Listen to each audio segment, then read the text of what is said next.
Don't believe everything you think. This is a reminder that our thoughts can be misleading, and it's important to question them rather than accept them as truth. The way we think is often the source of our suffering, but it can also be the key to overcoming it. We can't change things we aren't aware of, but once we become aware, change is almost inevitable. No matter who you are, where you're from, what your background is, what you've done or haven't done, what your status or wealth is, or even if you're from another planet, you can find total peace, unconditional love, complete fulfillment, and an abundance of joy in your life. I want you to know that you are not an exception to this, even if it sometimes feels like you are. Love has no limits, and all you need is an open mind and a willing heart to find every answer you've been searching for. We often fall into the trap of believing that physical things will give us those feelings we desire. The real secret, though, lies in the feelings themselves. This audiobook is designed to help you uncover the truth that's already within you and to discover those feelings you've been searching for all your life. To find everything you're looking for in life, you need to look within yourself and discover the wisdom that already exists deep within your soul. All the answers you seek are already there. This audiobook is simply a guide to help you look in the right place. I have great respect for anyone who still believes that what they're searching for is out there. This belief shows that you have hope, and without hope, we have nothing. The fact that you're here is proof of your faith, courage, and strength. I am completely certain that if you continue on this path with the hope you carry in your heart, you will find exactly what you're looking for. The truth is within everyone and everything. To truly see and experience the truth, you have to look beyond the physical, beyond what you can see, and into the spiritual. The words in this audiobook aren't the truth themselves. They're just pointers to help you find the truth. You have to look beyond the words and feel the truth for yourself. The truth isn't something you can figure out with your mind, it's something you have to experience. The truth is tied to a feeling, which is why it can't be fully captured in words. If you really want to find the truth, focus on the feeling that comes with it. Many people who discover the truth describe this feeling as one of complete peace, unconditional love, and overwhelming joy. They often say it feels like the most familiar yet unfamiliar experience, as if you're finally home. Search for that feeling, and once you find it, everything will become clear. Don't try to use your mind to figure everything out. It won't work. The moment you try to analyze it too much, you'll miss it. The truth doesn't come from memorizing a few sentences. Anyone can do that. But they won't truly understand. The truth is found in a feeling, and from that feeling comes the wisdom and understanding that will set you free. And isn't that what we're all really seeking? Freedom. Remember that the truth is always simple. What is complex can always be broken down into smaller parts, but the truth can't be broken down. That's what makes it the truth. This is why the truth is always simple. People often struggle to let go of their suffering because they're afraid of what they don't know. They find comfort in the suffering that is familiar, even if it hurts. It's important to clarify what I mean when I talk about suffering in this audiobook. I'm focusing on psychological and emotional suffering, the kind that happens in our minds and hearts. There's a way to live where no matter what happens in your life, you don't have to suffer emotionally or mentally. I'm not saying that the difficult things we go through are all in our heads or imaginary. Terrible and unfortunate events happen to people every day, and those events are very real. What I'm saying is that while we all experience pain in life, suffering is something we can choose to avoid. Pain is a part of life, but how we respond to the challenges and circumstances we face is up to us. This response is what determines whether we suffer or not. In Buddhism, there's a saying that when something bad happens to us, it's like two arrows are being shot at us. The first arrow is the pain we feel. It's physical or emotional, and it hurts. But the second arrow, which is even more painful, is the suffering we create through our reaction to that pain. The Buddha explained that while we can't always avoid the first arrow, we do have control over the second one. The second arrow, the suffering, is something we choose. If we had a clear choice between suffering and not suffering, I don't think anyone would choose to suffer. So how do we just choose not to suffer?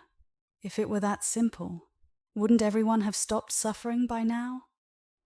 There's a saying that goes, "One who looks around is intelligent, one who looks within is wise."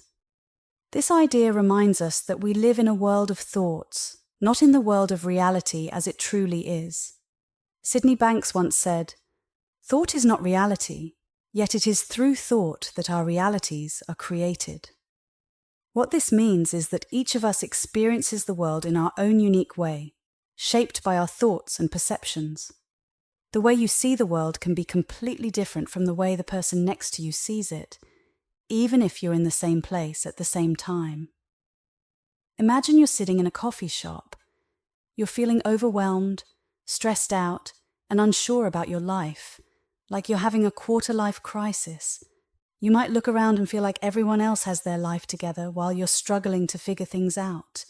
Right next to you, there's someone else who's sitting in that same coffee shop, enjoying their coffee and peacefully watching people pass by. You're both in the same place, smelling the same coffee, surrounded by the same people, but your experiences are completely different. This shows how our thoughts create our experience of the world. You could put two people through the exact same event or place them in the same situation, and they might still have totally different experiences. What we think about a situation determines how we feel about it. The meaning we attach to an event acts like a filter through which we see life. This is why we live in a perception of reality rather than in reality itself. Reality is just what happens, with no added meaning, no interpretation. The meaning we add comes from our thoughts, and this is what creates our perception of reality. Our experience of life is created from the inside out. It's not the events that happen to us that cause us to feel a certain way, but rather our interpretation of those events. That's why people in poor countries can sometimes be happier than people in rich countries, and why someone in a rich country can be miserable despite having everything they need. Our feelings don't come from what happens to us. They come from how we think about what happens to us. Let's say you really hate your job. It stresses you out, makes you anxious, and frustrates you. Even when you're at home, sitting on the couch with your family and watching TV, just thinking about work makes you angry. Everyone else in your family is enjoying the show, but you're stuck in your thoughts about your job. The same event is happening, everyone is watching TV together, but your experience is completely different because of what you're thinking about. If external events really caused us to feel a certain way, then every time you watch TV with your family, you'd feel happy. But that's not the case. You might think that your job is causing you to feel stressed and anxious, but if that were true, then everyone with a job like yours would feel exactly the same way. But that's not true either. Two people can have the same job and feel completely different about it.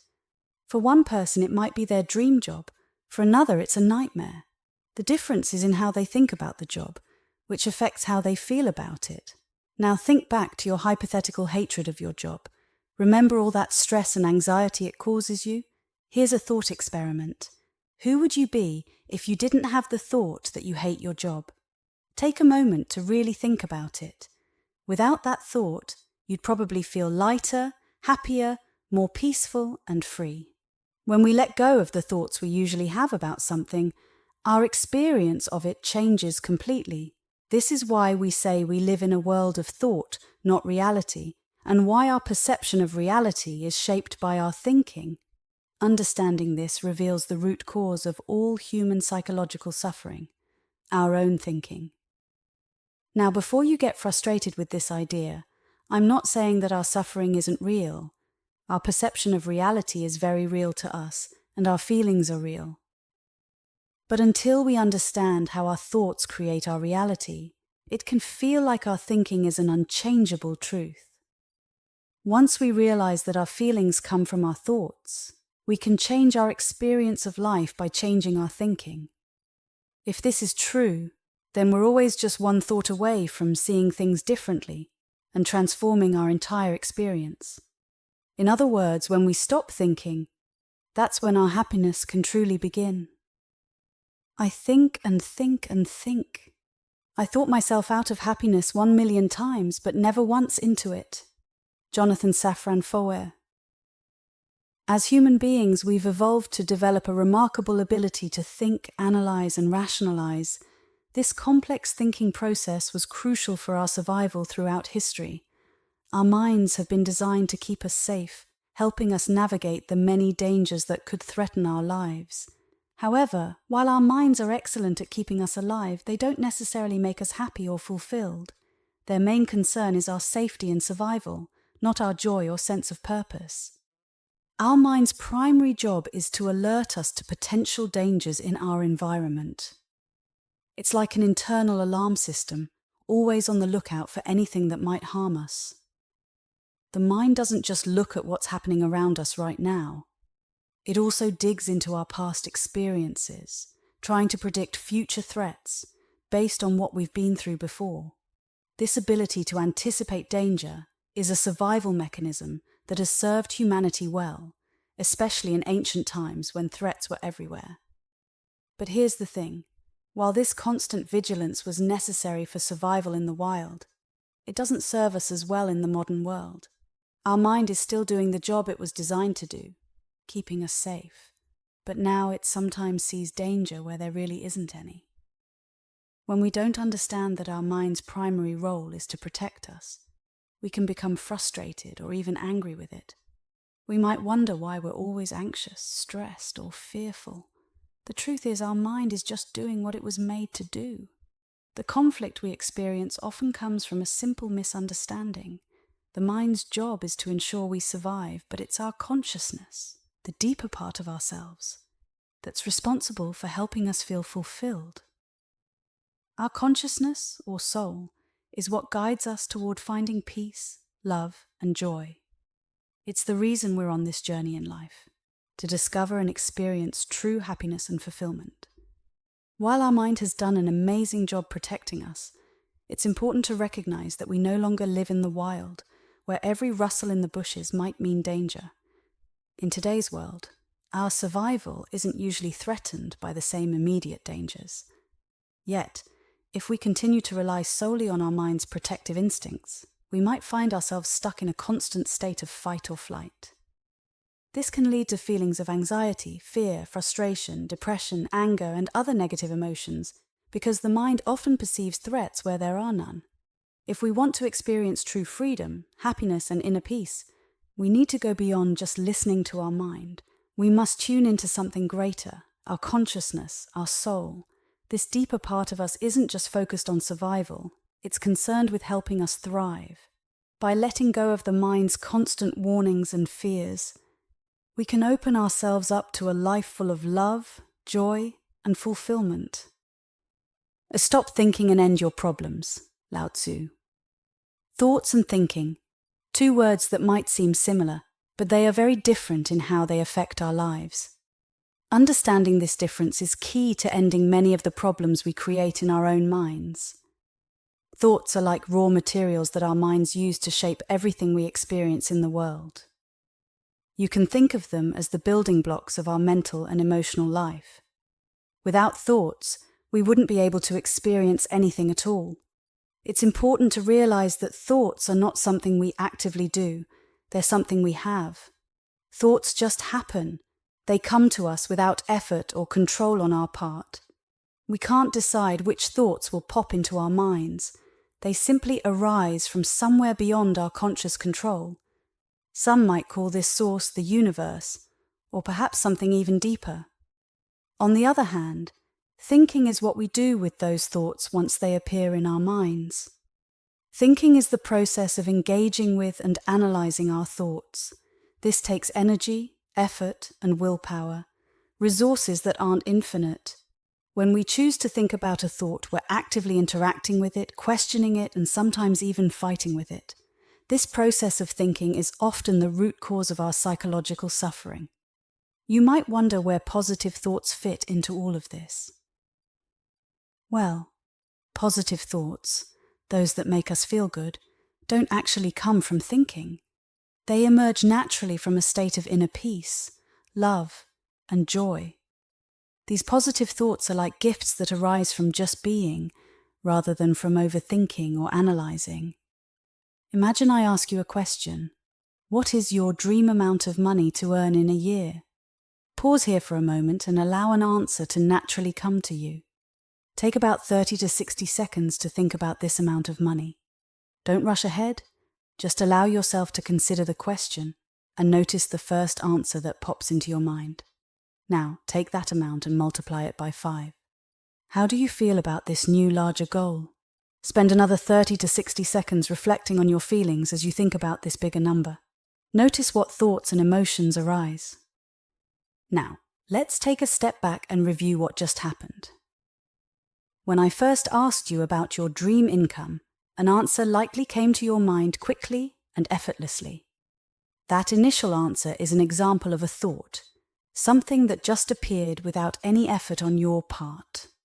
After that, I asked you to think about this number, and that's when things might have started to change. Maybe you started to question whether that amount is realistic, or perhaps you thought about why you might not be able to achieve it. You might have experienced a wave of self-doubt, feelings of unworthiness, or even anxiety. These reactions didn't come from the original thought itself. They came from the act of thinking about that thought. This exercise illustrates the difference between thoughts and thinking. The first thought that came to you when I asked about your dream income was neutral. It didn't bring any emotional struggle. In fact, it might have felt exciting or expansive. But as soon as you began thinking about that thought, analyzing it and questioning it, that's when the emotional roller coaster began.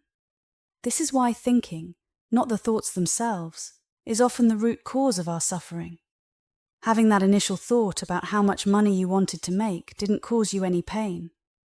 The suffering only began when you started thinking about the thought, analyzing whether it was possible or judging yourself for wanting it. It's important to understand that we don't need to engage with every thought that comes to us. We don't need to judge or criticize our thoughts. Doing so often leads us to create unnecessary problems for ourselves.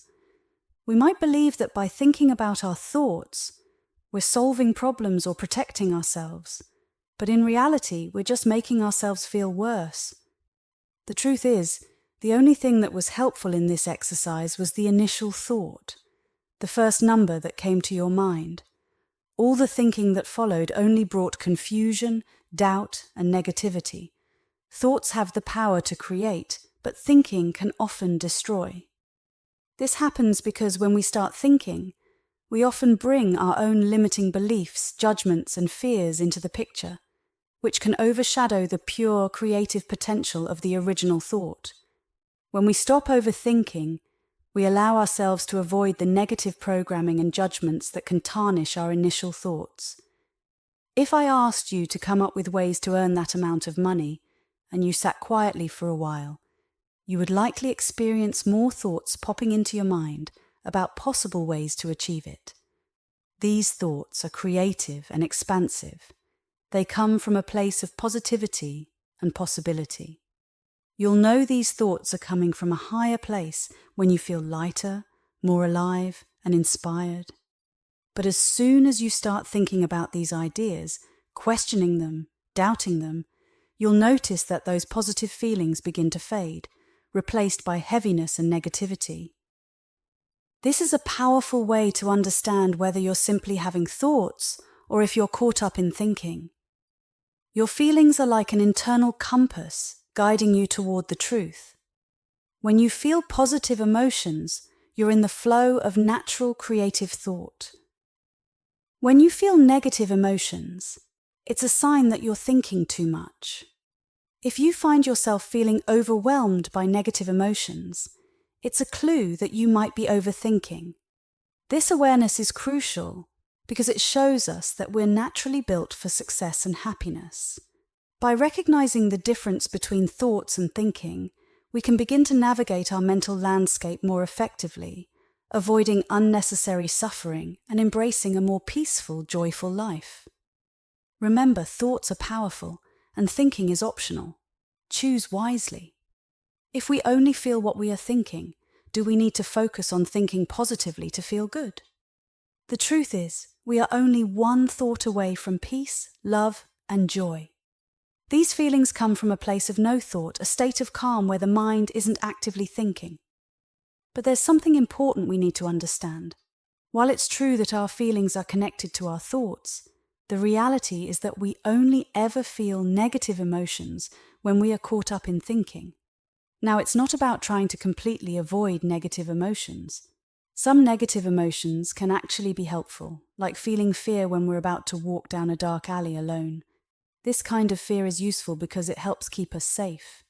These emotions are tied to our survival instincts, but in modern life, where most of us aren't constantly facing life or death situations, these negative emotions often do more harm than good. For many of us, negative emotions aren't necessary most of the time because we're not in immediate danger. When I say that we only feel what we are thinking, many people might assume that means we need to think positively to feel good emotions. Instead of just telling you if this is true or not, let's do a quick thought experiment so you can experience it yourself. Think back to a time when you felt the most joy and love in your life. Try to really feel those feelings again for about 30 seconds. What kinds of thoughts were going through your mind during that peak moment of joy and love? I'm not asking what you were doing, but rather, what was in your mind at that exact moment? Many people realize that during their happiest moments, they weren't actually thinking much at all. Some might say they had a thought like, "I'm so grateful," or "I'm so happy." But if you look closer, you'll notice that the feeling of joy came first, and the thought came afterward. The thought didn't create the feeling, it was the other way around. This leads us to a surprising truth. You don't need to have thoughts or think positively to feel good emotions like joy and love. Our natural state of being is one of joy, love, peace, and gratitude. This might be hard to believe because if it's natural, why don't we feel this way all the time? I'll explain that shortly. If we want to understand our natural state, one way to do it is by looking at nature, especially at how things are in their pure, untouched form. Take a baby, for example. What is a baby's natural state when they haven't been exposed to any trauma or neglect? Are babies naturally stressed, anxious, and fearful? Or are they naturally joyful, happy, and full of love? Babies naturally exist in a state of bliss and love. This is our natural state too. So whenever we are feeling extremely stressed or anxious, it's because our minds are busy with a lot of thinking, taking us away from our natural state. The strength of the negative emotions we feel is directly related to how much thinking we're doing at the moment. On the other hand, the more at peace we are, the fewer thoughts we have, and the stronger our positive emotions become. In other words, when we reduce the amount of thinking, we naturally feel more joy, love, and peace. To see this truth in action, think back to a few moments when you were extremely stressed and anxious. Notice how much thinking was going on at that time. Now recall a few memories when you were the happiest, or felt the most love and joy. How much thinking was going on during those moments? Take some time to reflect on this. Imagine our mind has a speedometer, like in a car, but instead of measuring miles per hour, it measures thoughts per minute. The more we think, the higher the thoughtometer goes. If we think too much, it reaches the red zone, which is when we feel stressed, burned out, frustrated, and angry. It's not the content of our thoughts that causes stress, it's the fact that we are thinking so much. The amount of thinking we do is directly connected to the intensity of stress and negative emotions we feel. So, whenever you're feeling overwhelmed, anxious, or frustrated, remember that it's because you're caught up in thinking. The more thinking you're doing, the stronger these negative emotions become. This shows us that it's not about trying to think positively to feel good.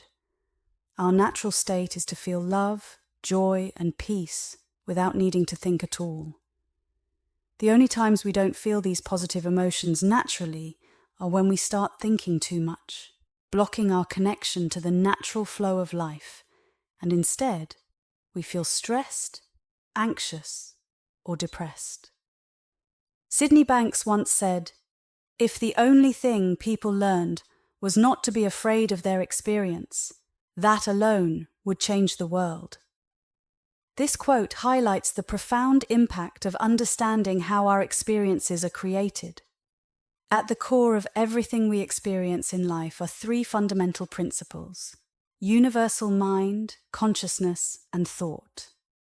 These three principles work together to shape all of our experiences. If any one of these principles were missing, we wouldn't be able to experience anything at all. Sydney Banks was the first to discover these principles, and now it is my privilege to share them with you. By understanding these principles, we can not only free ourselves from suffering, but also learn how to create from the very source of life.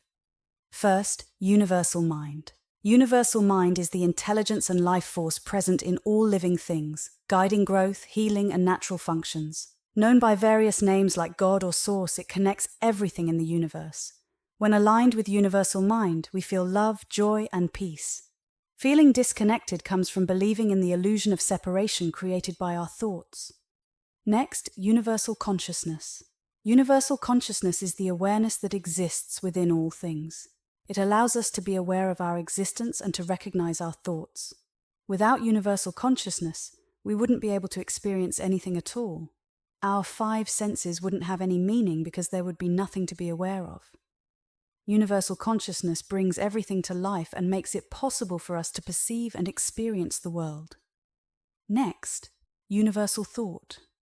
Universal thought is the basic building block of the universe. It is the ability to think and create forms from the energy of universal mind. Thought is what we perceive through our consciousness. Without thought, there would be nothing for us to be aware of. Think of thought like a DVD that contains all the information needed to watch a movie. Consciousness is like the TV and DVD player. It provides the mechanism to bring the information on the DVD to life, allowing us to watch and experience the movie. Universal mind is like the electricity that powers the DVD player and TV. It is the invisible energy that connects and powers everything, making it possible for everything to work and function. A crowded mind leaves no space for a peaceful heart. Christine Evangelo. It's important to know that we can't completely stop thinking, but we can learn to think less over time. The goal is not to get rid of thoughts altogether, but to let them come and go without getting caught up in them. When we reduce the time we spend stuck in our thoughts, we can start to live in a more peaceful and joyful state.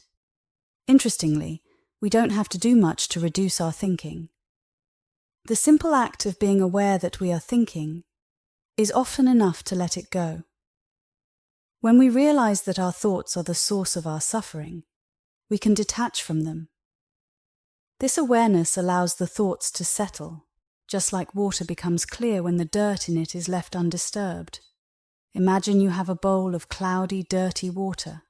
If I asked you how to make the water clear, what would you do? Most people think of filtering or boiling the water, but the simplest solution is to let the bowl sit still.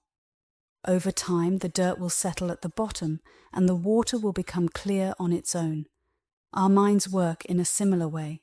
If we allow our thoughts to settle without disturbing them, our minds will naturally clear up. The natural state of our mind is clarity, just like the natural state of water is clear. When life feels chaotic or stressful, it's a sign that our thoughts are stirring up trouble. This awareness can help us recognize when we are overthinking. Once we see that our unpleasant feelings are caused by our thoughts, we can let those thoughts settle. Slowly, our minds will return to a state of peace and clarity. Thinking is also like quicksand. The more we struggle against our thoughts, the deeper we sink into negative emotions. Just like with quicksand, the way to escape is not to fight, but to relax and trust that our natural wisdom will bring us back to the surface. It's normal to move back and forth between thinking and not thinking. We can't expect to stay in a state of no thinking all the time.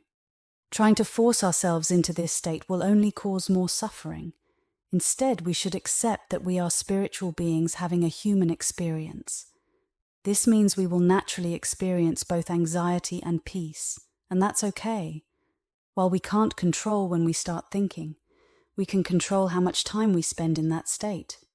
By reducing our thinking, we create more moments of joy, peace, and love. Though it may seem frustrating that we can't control our thoughts, it's comforting to know that we can always return to a state of peace. This state of clarity and love is always within us, even when we forget it's there. Just like the sun is always present, even when it's night, our true nature of peace is always there, even when we're caught up in thinking.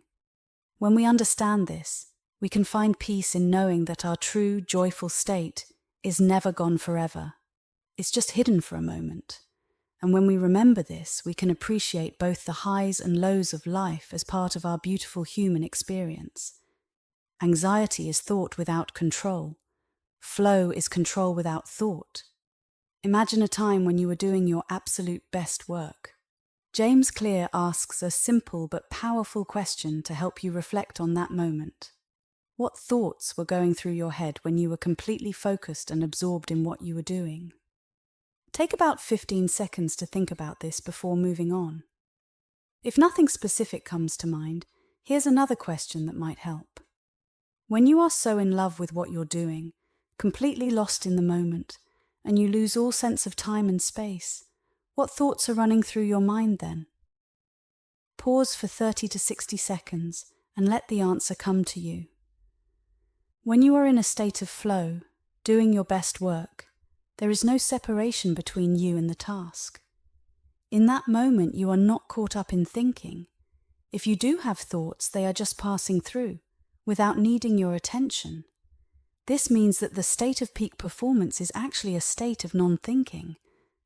It might sound surprising, but we often perform at our best when we're not actively thinking, and you've likely experienced this yourself.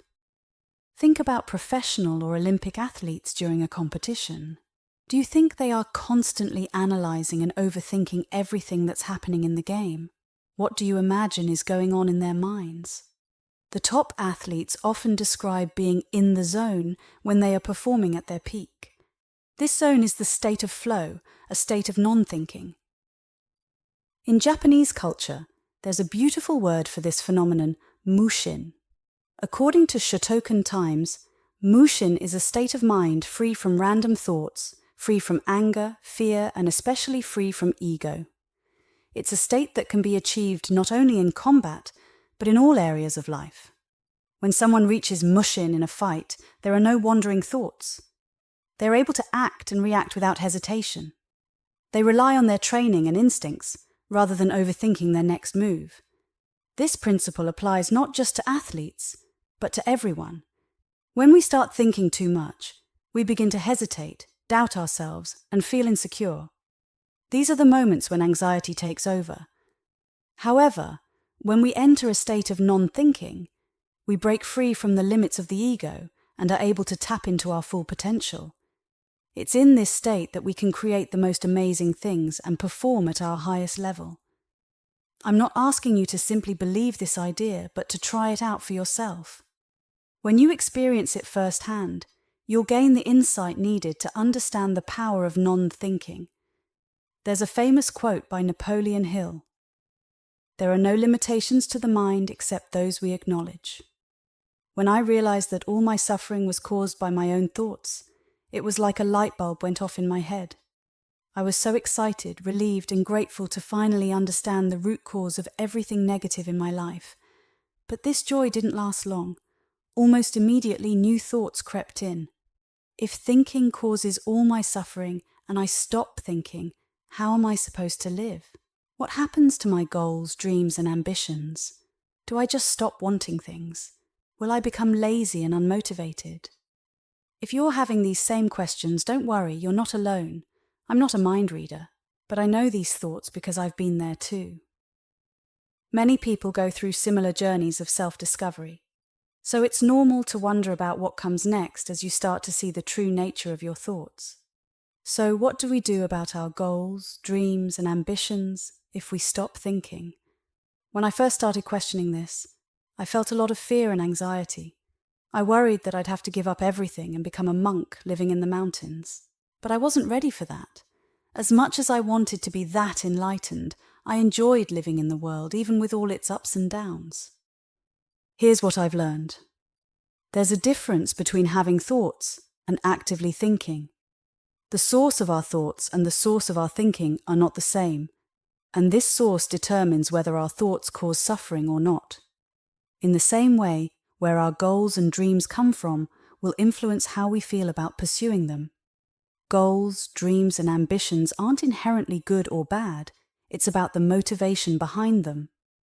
There are two types of goals, those created out of inspiration and those created out of desperation. When we set goals out of desperation, we often feel a sense of scarcity and urgency. These goals feel heavy, like a burden, and we may doubt ourselves, feeling like we don't have enough time or resources. We become frantic, searching for ways to achieve our goals quickly, always looking outside ourselves for answers. Even if we do achieve these goals, the satisfaction is fleeting, and soon we feel empty again. This leads us to set even bigger goals in a desperate attempt to fill the void. These types of goals are often means goals. They're not the end themselves, but a way to achieve something else. For example, we might want to start a successful business to gain financial freedom, or quit our job to escape stress. These goals are driven by a sense of obligation rather than genuine desire, and they can feel limiting and confining. On the other hand, when we create goals out of inspiration, the experience is entirely different. In this state, we are moved by a deep sense of purpose and passion. It feels like a calling, not an obligation. We create not because we have to, but because we are inspired to do so. This is why artists create, why athletes push themselves, and why innovators bring new ideas to life, because they are compelled by something bigger than themselves. When we create from a place of inspiration, we are not driven by a need to achieve something specific. We create simply because we want to. This type of creation comes from a place of abundance, not lack. We are not trying to get something. We're expressing something that is already within us.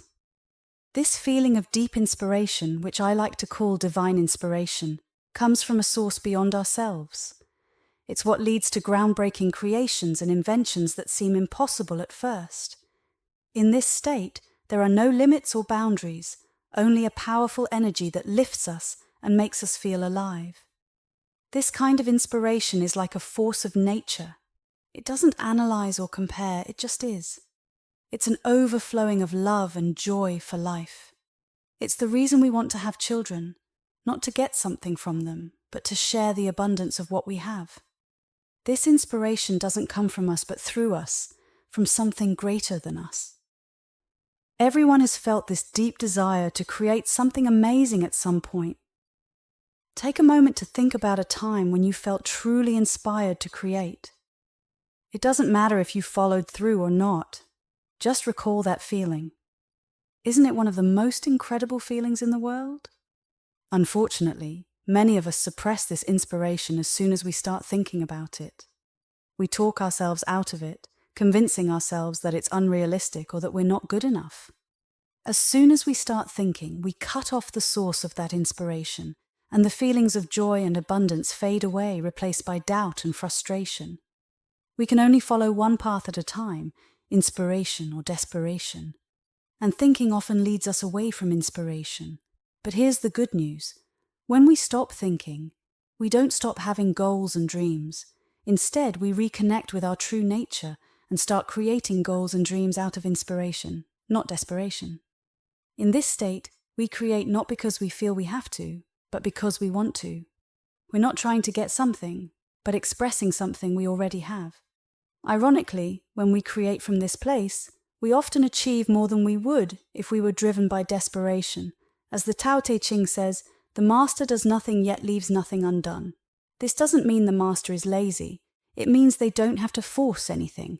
By simply being in their natural state, Everything they want is effortlessly created. Everything gets done, yet nothing was forced. A piano has 88 keys. When we look at a piano, we don't randomly decide that a particular key is wrong. We only think a key sounds wrong when it's played in a song where it doesn't fit. But in reality, the piano itself has no wrong keys. Each key simply produces a note, and whether that note sounds good or bad depends on how it's used. In the same way, there are no inherently wrong decisions in life. It's our thinking that makes us label something as good or bad, and these labels affect how we feel. When we judge things as right or wrong, we create a divide, a sense of duality, which then shapes our emotions. For example, if we believe that a political party we don't support is wrong or bad, it can stir up negative emotions like anger or resentment. But if we view different political parties like we view different keys on a piano, each with its own sound neither right nor wrong, we open ourselves up to experience peace, love, and joy. By letting go of the need to label things as good or bad, we start to see life from different perspectives. It's like hiking up a mountain and stopping at various points to admire the view. There's no wrong place to pause and appreciate the scenery. Each spot offers a unique perspective, and by being open to all of them, we can experience the beauty of the landscape from many angles. Instead of focusing on what's right or wrong, good or bad, focus on finding the truth. Instead of trying to prove that your perspective is correct and others are wrong, seek out the truth in the situation in front of you. However, be cautious. Many people believe their thoughts represent the truth, but without a deeper understanding of life, most of our thoughts are not the ultimate truth, even if they seem like it. Real truth isn't subjective. If something is true for one person but not for another, then it's not a universal truth. Look for what is universally true for all people, regardless of who they are or where they come from. That's where you'll find what you've been searching for. Remember, the only place you can find this truth is deep within yourself. Don't try to find it outside of you. When something stirs up negative emotions within you, look inward to find the source of universal truth within your soul. If you try to find answers outside of yourself or search for external reasons for why you feel the way you do, you'll be searching forever without finding the real answer. Negative emotions are a sign that we've misunderstood something. When we're overwhelmed by negative emotions, it's because we're believing our thoughts without questioning them. In that moment, we've forgotten that our thoughts are creating our experience, and those thoughts are the root cause of our negative emotions. The key is to remember this fact. Don't fight your thoughts. Just become aware that it's your thinking that's causing the unpleasant feelings.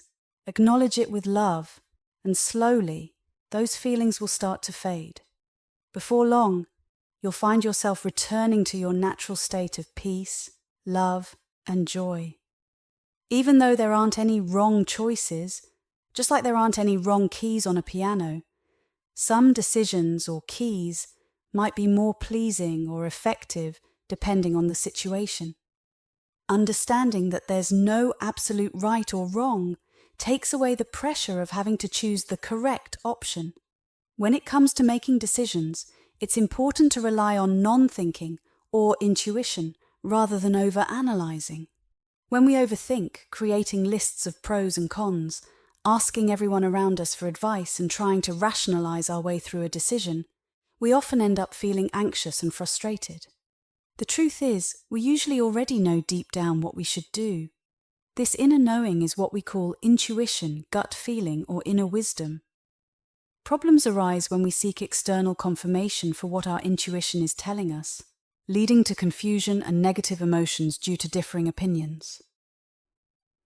Only you truly know what's right for you. While mentors and coaches can guide you, the best ones will always encourage you to listen to your intuition. The truth you seek is always within you. This is why we often feel regret when we ignore our gut feeling and follow someone else's advice instead. Your intuition will always guide you in the right direction, like an inner GPS that knows exactly where you need to go. It might not tell you the exact route or how long the journey will take, but it will guide you around obstacles and help you find your way. You can trust that your intuition will get you where you want to be, even if the path is unclear. It's important to note that society often doesn't validate our intuition, especially if it's something unconventional or ahead of its time. If you look outside yourself for validation, you're likely to encounter criticism and conflicting advice. This is why it's crucial to follow your intuition, your gut, your inner wisdom, and your spiritual guidance. When you do, you'll start to experience unexpected miracles and find the peace, joy, and love you've been searching for. So, how do we make decisions without thinking too much? The truth is, most of us already know what to do. We're just afraid to do it. For example, if you want to lose weight, you probably already know that you need to eat healthy, exercise, and burn more calories than you consume. The challenge isn't knowing what to do, it's overcoming the fear and self-doubt that hold you back. The first step is recognizing that you already know what to do. If fear or self-doubt is clouding your judgment, acknowledge it, but don't let it stop you. If you still feel unsure, trust that your inner wisdom will provide the answers you need when the time is right. We have access to an infinite number of thoughts and ideas, so there's no shortage of possibilities. The only thing that blocks us from accessing this wealth of knowledge is our own thinking. As Henry Ford once said, whether you think you can or think you can't, you're right. If you go through life thinking you can't do something, you're limiting yourself and closing off possibilities. But if you let go of that limiting belief, you'll open yourself up to the abundance of opportunities and solutions that are always available to you. In that moment, you'll find the answers you need. When we're in a state of flow, a state where we're fully connected to everything around us, we experience a sense of unity. In this state, there's no separation between us and the world, and we can say that we're aligned with God, the universe, or whatever higher power you believe in. But when we overthink, we cut ourselves off from this divine connection, which can lead to stress, frustration, anger, and even depression. Many religions describe hell as a complete separation from God, and this is why those negative emotions feel so overwhelming. For simplicity, we'll refer to this state of connection as non-thinking instead of flow. But both terms mean the same thing here. Being in a state of non-thinking means you're directly connected to infinite intelligence, or the wisdom of the universe. Many people think that they can only achieve this state during activities they love, but that's not true. You can enter a state of non-thinking at any time, as long as you're fully present in the moment. The present is the only time where reality exists. When we're thinking, we're usually lost in the past or worrying about the future, neither of which exist in the present. This is why spiritual leaders often emphasize the importance of being in the moment, meditating and praying. When Moses asked God for her name, she responded with, "I am." She didn't say "I was" or "I will be," because those states don't exist, only the present moment does. God, truth, the universe, freedom, peace, joy, and love, all these terms are synonymous with being fully present and connected to the here and now. When you follow your intuition, you're trusting yourself and having faith in your inner wisdom to guide you through life. This is the essence of non-thinking or being in flow. But how can we apply this concept to our daily lives? What does it look like to follow your intuition and inner wisdom? When you follow your intuition, you're tapping into something much greater than yourself. You're in a state of non-thinking, directly connected to the divine. In this state, you know what you need to do without overthinking, guided by infinite intelligence. It often feels like you're not doing anything because you lose your sense of self and become one with life. Miracles happen in this state. Business opportunities appear out of nowhere. The right people show up at the right time. Money arrives when you need it, and life feels almost magical. In this state, time seems to bend around you because you're not focused on it. You might accomplish more in a few days than others do in a month. Feelings of abundance, love, joy, peace, and gratitude are inevitable in this state. We've all experienced moments like this, though few of us manage to maintain it for long periods. Why do we fall out of this state? Because we start thinking again, believing we need to figure everything out ourselves. When we rely on thinking, we lose the power to create these miraculous events. The truth is, we don't need to have everything figured out. How could our limited minds possibly understand or control the entire world? Problems arise when we think we know more than the divine. The good news is, we don't need to know more than the divine, nor do we need to think constantly. All we need to do is trust our intuition and have faith that our inner wisdom will guide us. If you ask the most joyful and successful people how they achieved their success, they often attribute it to a higher power or to luck. These people have trusted in something greater than themselves rather than relying solely on their willpower and hard work. There's so much in life that's beyond our control, but that doesn't mean we should give up. Instead, we should recognize that we don't need to control everything. When we stop trying to force things to happen our way, we free ourselves from suffering and frustration, and we enter a state of non-thinking where life happens for us rather than to us. We start to see that everything in our lives has been perfectly placed to help us become who we are. If anything had happened differently, we wouldn't be where we are now. Life is a miracle, with countless small events that had to occur just as they did for us to be here today. Planning it all would be impossible. While we can't control everything, we can control our thoughts. We can choose to change how we experience life at any moment, deciding to let go of negative thinking and choose happiness. Ultimately, what matters most is how we feel inside, not what we have on the outside. This is the true measure of success and fulfillment. We have the power to decide what we want in life, but not necessarily how it will come to us. Our imagination, fueled by infinite intelligence, allows us to dream up anything we desire. The problem arises when we think we need to figure out exactly how to make it happen. This belief leads to frustration and suffering, as people try to force their dreams into reality through hard work and struggle. But the truth is, our job is to decide what we want, not how to get it. The how is up to the universe. Trying to figure it out with our limited minds is futile because there are infinite ways for our desires to manifest.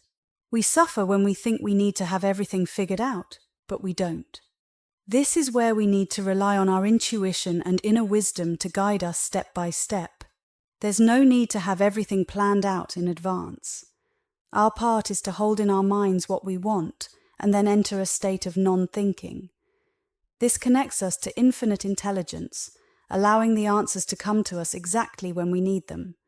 The path forward is revealed only as we begin to walk it. If the entire path were visible from the start, there would be no need for faith. That's why faith and trust are so important when manifesting something.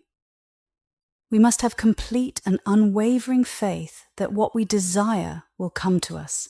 And this faith comes from fully trusting in the universe to orchestrate how it will happen. We can always achieve our desires, though it may not happen on our timeline or in the way we expect. Our intuition and inner wisdom, our connection to the divine, speaks to us all the time. You know that little voice inside that tells you what you should do?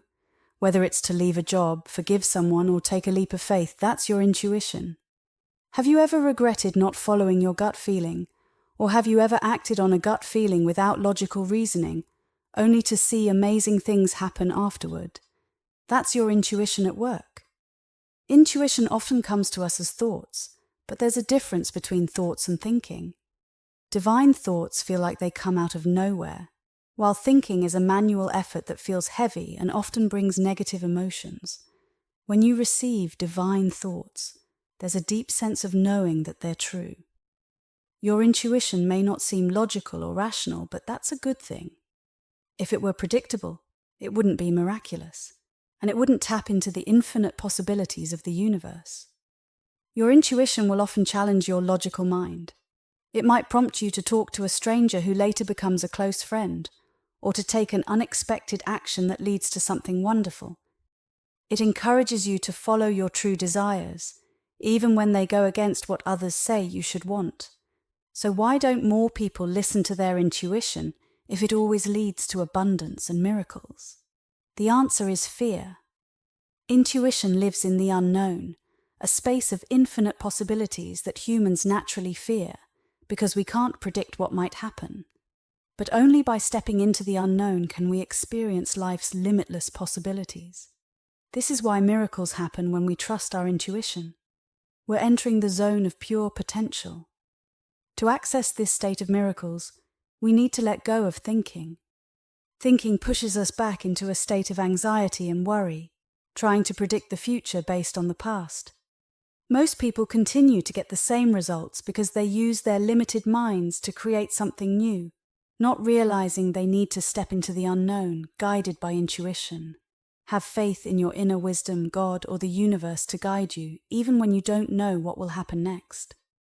That's where the adventure lies, and it's also how you manifest what you want in life. To get what you don't have, you must do what you haven't done. Step into the unknown and trust your intuition. When you follow your intuition, you won't feel constant fear. Fear only exists as long as your thinking is focused on it. Once you recognize that your fear is just a product of your thoughts, it will dissolve, leaving you with peace, joy, and love.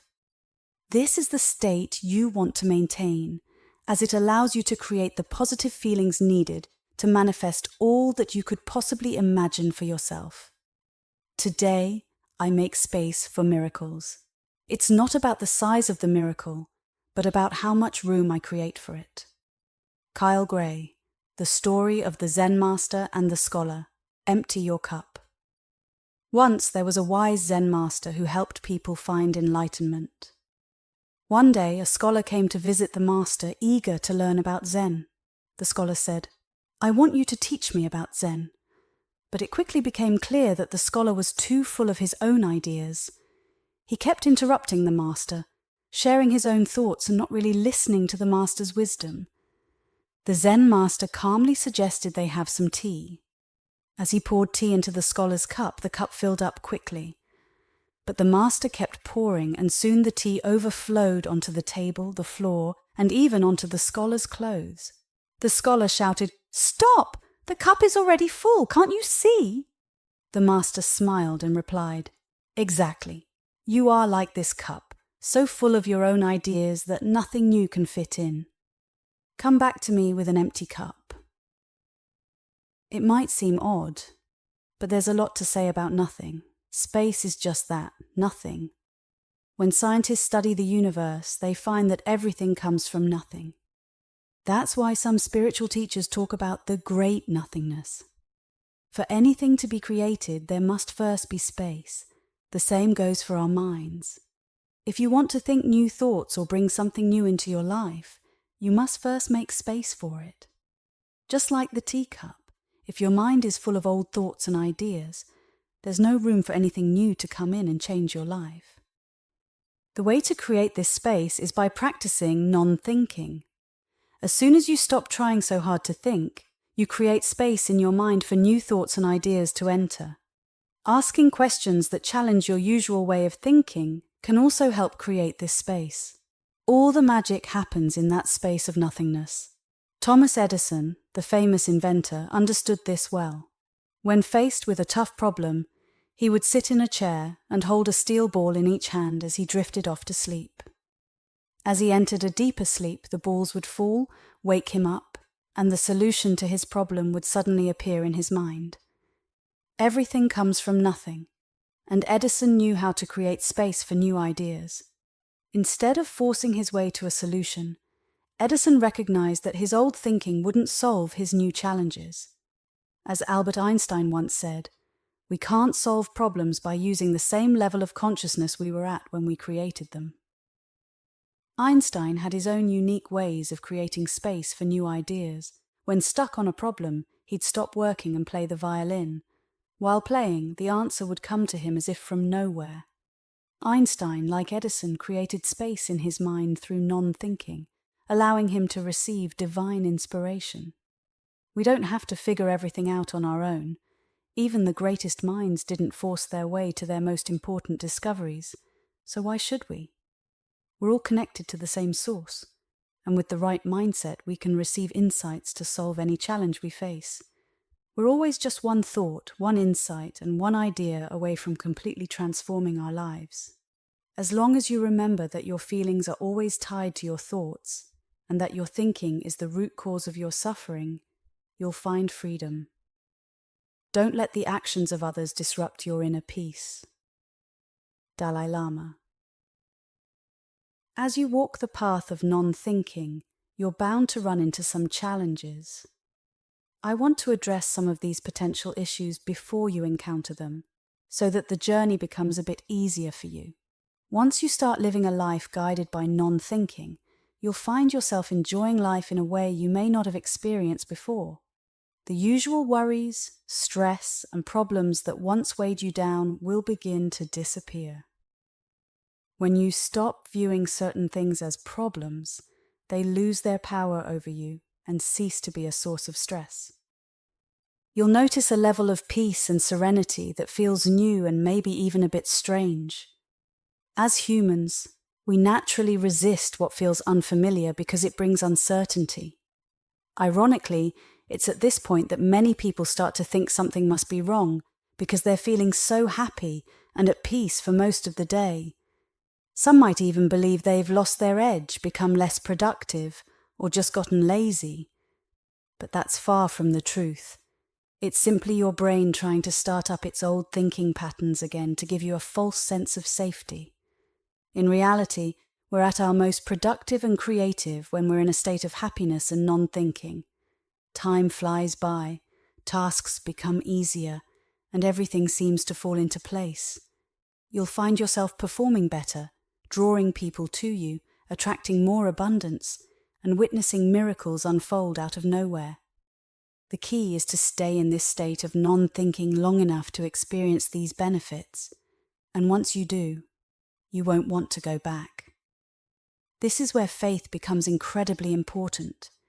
You need to have faith that everything will be okay, that the universe is working in your favor, that everything happens for a reason, and that there are no failures, only lessons and opportunities for growth.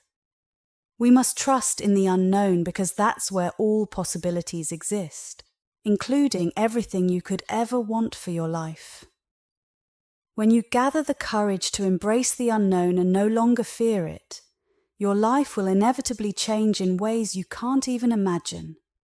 If you start feeling like something's wrong, just because you're feeling too peaceful and content, understand that it's only your mind trying to lure you back into its old ways of thinking.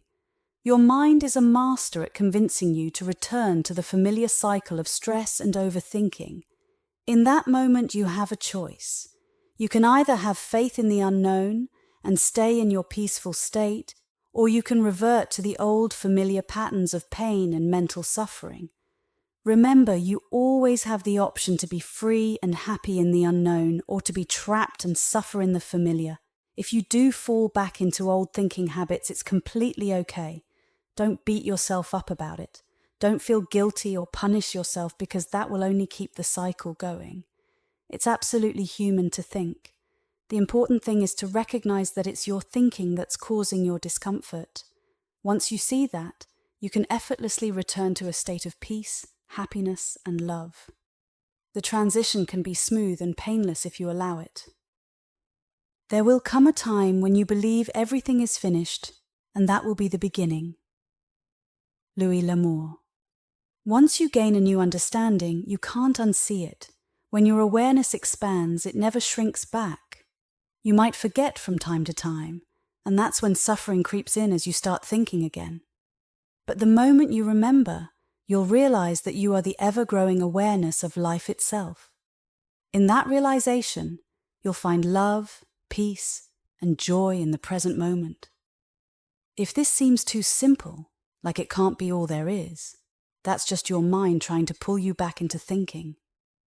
The truth is simple. and always will be. Anything that complicates matters only takes you further from the truth. The truth isn't something you think about. It's something you know and feel deep within your soul. Trust that inner wisdom inside you. Let it guide you through life. We are most fulfilled when we listen to our soul. The world will constantly try to convince you that you're not enough, that you're missing something, or that you don't have everything you want. People will bombard you with their opinions, judgments, and advice. Understand that they are innocently caught up in their own thinking. Thank them for caring, but don't fall into the trap of believing you need any of that. Everything you could ever want or need is already inside you. You are already filled with the love, joy, peace, and fulfillment you've been searching for. It's only when we forget this truth and get caught up in our thoughts that we fail to see it. Continue to live in this state of pure peace and let go of any thoughts that may arise. The longer you stay in this space, the more miracles you'll see unfold in your life. You don't need to go out and share this message with everyone you meet.